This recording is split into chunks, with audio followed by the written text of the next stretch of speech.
मुंबईमधील जिथे खूप सारी तारांकित हॉटेल आहेत, अगदी त्या हॉटेलमध्ये घडलेला किस्सा, आमच्या एक किस्सा घडला आणि त्याच्यावर एक FIR केस झालेले आहे. अनुभवी मेंबर्स होते. अरे आपल्याला हॉटेलला खूप सारं काम करावं लागतं आणि आपल्याला पाहिजे तसा मोबदला मिळत नाही. त्या मुलाने जी परदेशात जाण्यासाठी स्वप्न पाहिले होते, मला वाटतं त्याच्यासमोर फार मोठं प्रश्नचिन्ह उभं राहिलेलं आहे. एक टोळी त्यासाठी सक्रिय असते आणि तुम्हाला मोहरे बनवलं जातं.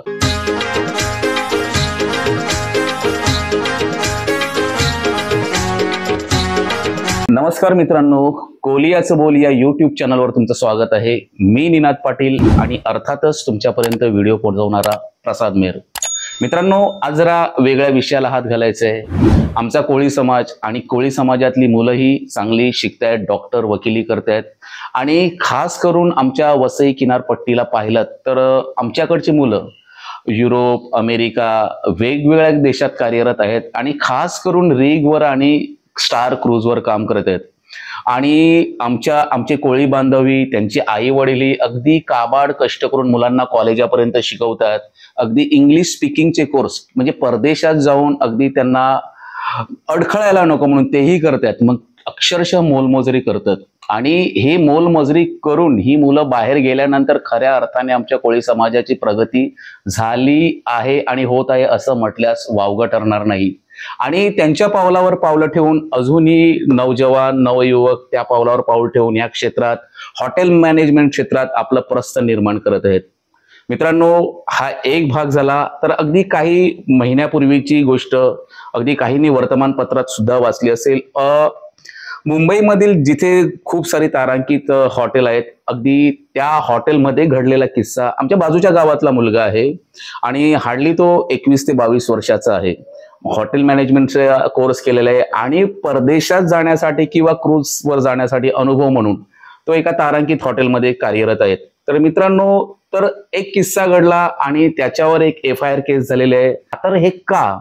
तर मित्रांनो, हॉटेलमध्ये अशी एक टोळी असते. आता सगळे मोबाईल आले आणि सायबर गुन्हे वाढण्याचं प्रमाण वाढलेलं आहे की मोबाईलच्या माध्यमातून गुन्हे वाढत आहेत आणि हल्ली लोकांच्या पर्समध्ये पैसे नसतात.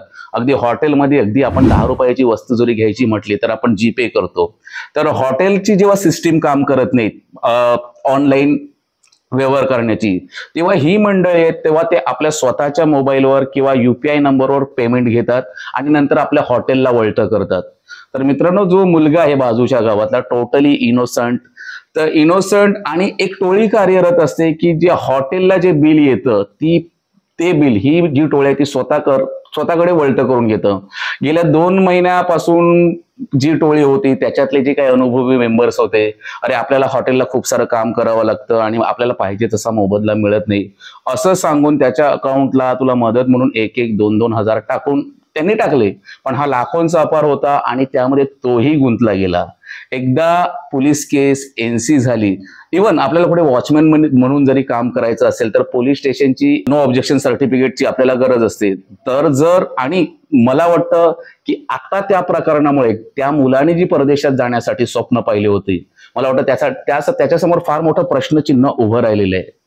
मित्रांनो, ह्या व्हिडिओच्या माध्यमातून म्हणजे आम्ही कोळी समाजाविषयी माहिती दाखवत आहोत किंवा आजूबाजूला किंवा अजून खूप सारे आपले सबस्क्रायबर पण आहेत. या माध्यमातून मला असं सांगायचं आहे की तुम्ही कुठल्याही कंपनीत कुठल्याही ठिकाणी काम करत असाल, पण असा एखादा कुणी असेल आणि आमिष दाखवत असेल तर त्या आमिषाला बळी पडू नका. म्हणजे ते एक तत्कालीन इन्स्टंट मिळालेले पैसे तुम्हाला म्हणजे थोडे सुख देऊ शकतात, आनंद मिळू शकतो, पण जर तुम्ही मोठ्या गुन्ह्यात अडकला तर तुमच्या करिअरवर प्रश्नचिन्ह उभं राहू शकतं. त्यामुळे खास करून माझ्या कोळी समाजातील असतील किंवा किनारपट्टीच्या असतील किंवा ज्या परदेशात जायचं स्वप्न बघतात आणि कुठे अगदी आपल्या देशात, राज्यात, मुंबईत कुठे जॉब करायचा जरी असेल तर अशा आमिषाला बळी पडू नका. जर का एकदा तुमच्या नावावर तो स्टॅम्प लागला तर तुम्हाला पासपोर्ट आणि व्हिसाही मिळू शकत नाही. तर मित्रांनो, एक भाऊ या नात्याने तुम्ही ऐकाल आणि असे कुणाला अनुभव आले असतील तर आम्हाला वैयक्तिक मेसेज जरी केली चालतील, पण अशा प्रकरणामध्ये प्लीज तुम्ही पडू नका. एक टोळी त्यासाठी सक्रिय असते आणि तुम्हाला मोहरे बनवलं जातं. आणि मी जेव्हा काही अशा प्रकरणांचा अभ्यास केला तेव्हा खास करून अशा हॉटेल इंडस्ट्रीमध्ये नवीन येणाऱ्या मुलांना टार्गेट केलं जातं आणि त्यांच्या माध्यमातून असे गुन्हे केले जातात. आणि ही मुलं टोटली इनोसंट असतात, त्यामुळे अशा प्रकारांपासून दूर राहा. तर मित्रांनो, जास्त काही बोलायचं नाहीये, फक्त प्रबोधन करायचं होतं. आजचा व्हिडिओ कसा वाटला, आजचा विषय कसा वाटला हे आम्हाला नक्की कळवा. ही संस्कृती सोबतच समाजातील जे काही विधायक आहे किंवा जेव्हा प्रबोधनकार आहे किंवा जो एखादा सल्ला तरुणांसाठी किंवा सगळ्या समाजासाठी कसा मार्गदर्शक ठरू शकतो, यासाठी आम्ही प्रयत्नशील राहू. आणि हा व्हिडिओ जर आवडला तर लाईक, शेअर आणि कमेंट नक्की करा. आणि मित्रांनो, असंच काही नवनवीन संस्कृतीविषयी बघायचं असेल, अजून असं काही प्रबोधनपर पाहायचं असेल तर आपल्या चॅनलला, कोलियाचं बोलिया चॅनलला सबस्क्राईब करायला विसरू नका. धन्यवाद.